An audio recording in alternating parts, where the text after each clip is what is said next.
Hey, how's it going, everybody? Today I'm changing out the oil pan on my 2007 Honda Accord V6 with the 6-speed manual transmission, and looks like there's quite a bit of a leak on my oil pan. You can see that there's seepages there. Not able to get full torque on that engine oil bolt. I think the previous owner, whoever had it, somebody must have used probably an impact wrench or something to torque this down, and I am not able to completely torque this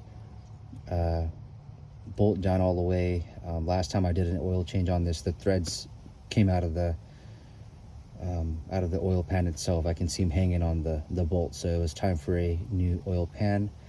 Thought I'd make a video on this car because I haven't really seen many tutorials on the 6-speed, the manual transmission version, so I don't know if it's going to be harder or easier to replace the oil pan on these vehicles. But yep, so far I have removed I think this is called the J pipe.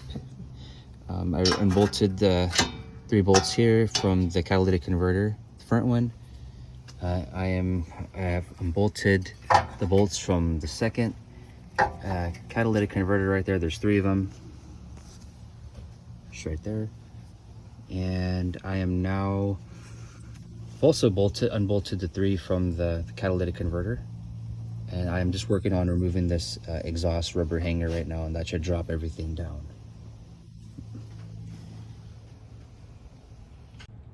All right, so I went ahead and I removed the pipe, so that's off of the car. So now I have full access to the oil pan here. There's a couple of 10mm bolts all across the pan here, all across the circumference of the pan. So I will start working on those. At the same time, I put a jack underneath here to support the catalytic converter. This is a very long pipe here, and I don't want it to bend if I just leave it hanging. So I just put that jack on there. Do you need to do it? Probably not, but I had it, so I put it on. So now I'm going to go ahead and start to remove some of these components here.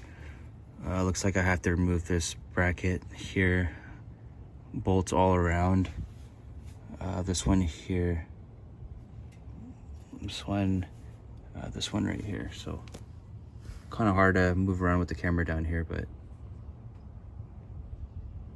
yeah.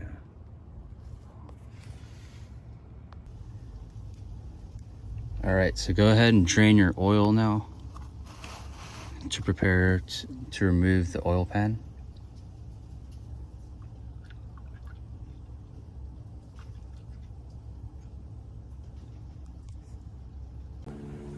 All right, the next step I recommend is removing your battery terminal, your negative side. And the reason why I recommend doing this, if you accidentally go ahead and start your car while the oil pan is off, or if you don't have any oil in the car during this task or project, then you can damage your engine.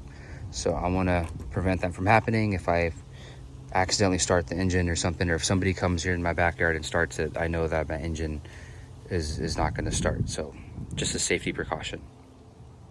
All right, so go ahead and remove these 14mm bolts here that connect the oil pan to the transmission, 2 of those. And I started to work around the circumference of the pan. I started to remove these 10mm. Go ahead and remove all those 10mm around the pan. And there's also a plate right here. There's 2 10mm here and there. Remove this little cover plate, and you should be able to drop the pan down after that. All right, so I got all the screws out, all the bolts all around the circumference of the oil pan. The last thing to do now is to get a pry bar somewhere safe and start prying the oil pan down. It's sealed by some RTV, so it's going to take some leverage to pull it down. There's an area right here that I could, maybe wedge a screwdriver in very carefully and, pry it off. The screws on this side, on where my fingers are on that side of the car, are a little bit on the difficult side to take off. I use a 1/4-inch ratchet with the 10mm socket to remove those. A little challenging. Some of them I had to use a U-joint with, and that was probably the most time-consuming part of the whole job so far. So yep, I'll go ahead and start prying this and get this pan off. All right, the next thing you want to do is you want to start scraping off all of this old gasket material. I'm using this little putty knife. It's by Anvil. Seems to be working pretty good. The one thing you want to make sure is not to damage this surface when you're scraping it, the block. Otherwise you can run into some problems. I've seen people use a razor blade. Just be careful when you use that. Very easy to nick up the block when you're doing that, the mating surface. So yep, just take your time here and make sure it's you remove all the gasket material. You don't want to put on, leave this old stuff on there. It needs to be completely removed, and then you want to clean this, make it nice and kind of oil free, and prep it up for the RTV. All right, so I got the gasket material off, scraped it down. Next thing you want to do is you want to make this mating surface oil free. So I used a rag with a little bit of gasoline on it, and I cleaned off all the residue and all the oil that was on here. And now I am going to go ahead and prepare the other oil pan, my new oil pan, and yep, put some Honda Bond on there and align it and just bolt it on. So yeah, make sure this surface is oil free before you mate the other side of the oil pan. All right, I got my Honda Bond on there that I'm using, so I have it all applied on the pan. And now it is ready to go. In the instructions state to wait about a minute before you apply this on your mating surface. So it's been about a minute. I'm gonna go ahead and put this on the car. All right, so I got the new pan in. One tip I would give you is remove your engine oil dipstick. I was having some trouble putting the pan on. It wasn't seating on the back side, and when I checked it, the dipstick was between the block and the pan. So take your dipstick out before you do this. I kind of snugly tightened all the bolts right now. I'm going to go ahead and appropriately torque these bolts to the proper torque spec. The torque for the 10 millimeters is 8.7 foot-pounds. So go ahead and do that, and we'll come back and do these two larger ones here. One other thing I wanted to mention was that there is a sequence of torque in this. So you want to first start from the middle, do the middle one, middle, and you want to start doing cross patterns. So cross, then cross, like an X, right? You want to do like a kind of like a star pattern. So make sure you do that. You can look at your owner's manual for more information on this. There could be more information on some other YouTube videos, but I'm not going to show that here. All right, so go ahead and put this cover plate on between the oil pan and the transmission and torque these two bolts 10 millimeters to 8.7 foot-pounds. All right, so go ahead and torque these two larger bolts, this one and this one, to 54 foot-pounds. All right, next thing, go ahead and put this bracket back on between the oil pan and the catalytic converter. So I did a hand tight on these two bolts. Make sure you don't over tighten this one. This is an aluminum thread that this is threading into, so you don't want to strip this out. All right, next thing you want to do is you want to bring out your J-pipe exhaust. Go ahead and hang it there. I have it just one bolt hanging off here, one nut here. I put one nut here on this flange here on this catalytic converter, and I put just one or two nuts back there, and also put this on loosely, this exhaust hanger. So once you have everything aligned up here, you want to go ahead and start tightening it. I would first kind of snug everything and then go back and torque it to spec. All right, it's been about 3 hours since I've completed the repair on the car, and now it's time to fill up the car with oil. This car takes about 4.5 quarts of oil, so I'm going to fill it up, and we can go ahead and start up the car and check for leaks.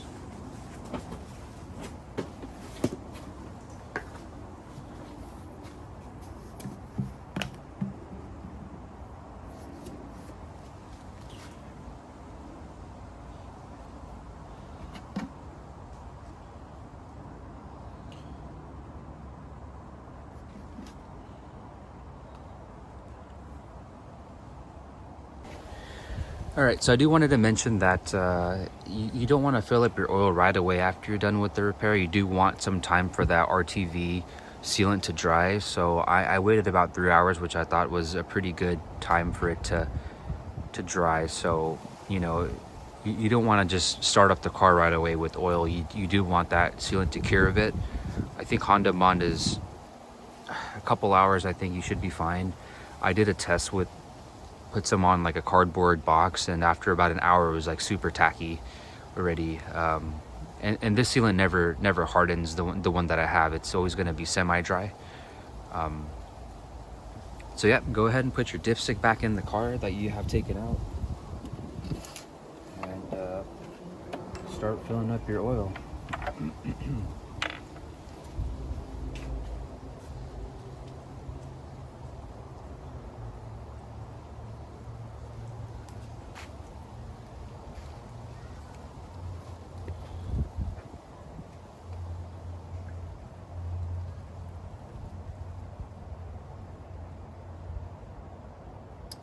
And make sure that your oil pan bolt is tightened from the, you want to double check it.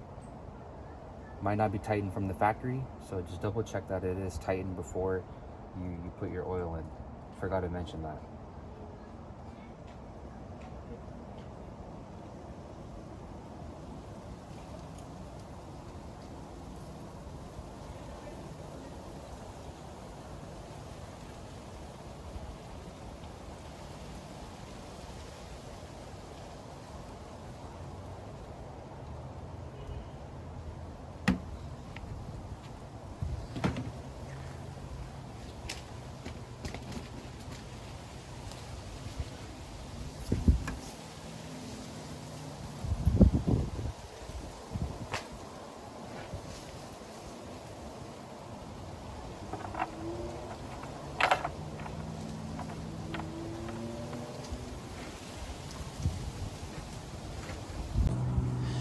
All right, so there's 3 flanges here. There's one, there's 2 right there, and there's a third one that goes into your third cat.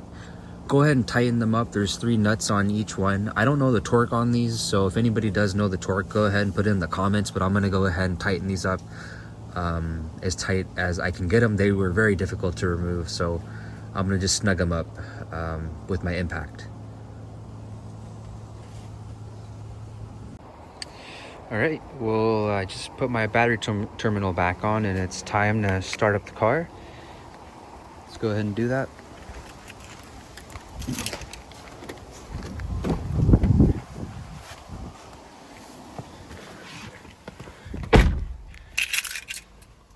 All right, what we want to make sure here is we want to make sure that the oil light goes off in a couple seconds. If it doesn't go off in a couple seconds, then we're gonna have to shut the engine off.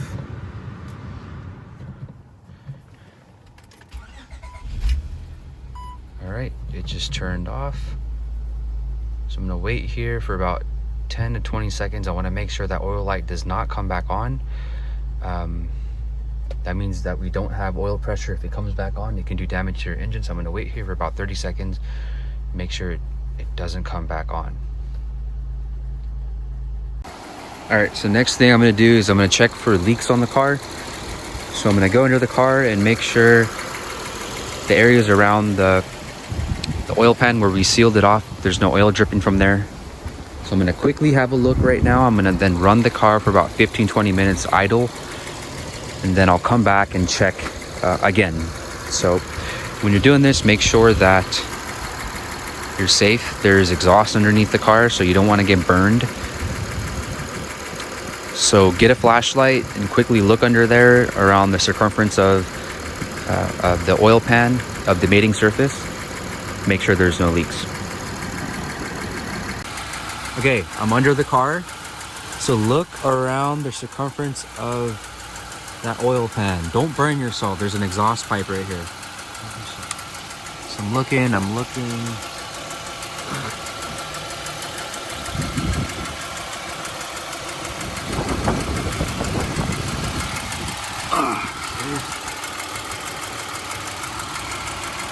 Okay. Don't see anything. I think we're okay.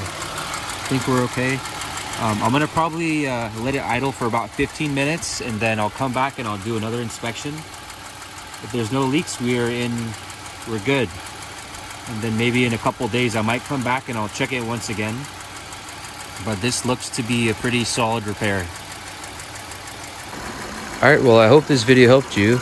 It wasn't a full comprehensive video, but I hope the tips here will help you with your replacement of your oil pan on your 2003 to 2007 Honda Accord V6. This happens to be the 6-speed manual version, and I don't really see many differences between this one and the automatic, so I believe the sequence is very, very similar on whether you have a manual or an automatic. All right, well, thanks for watching.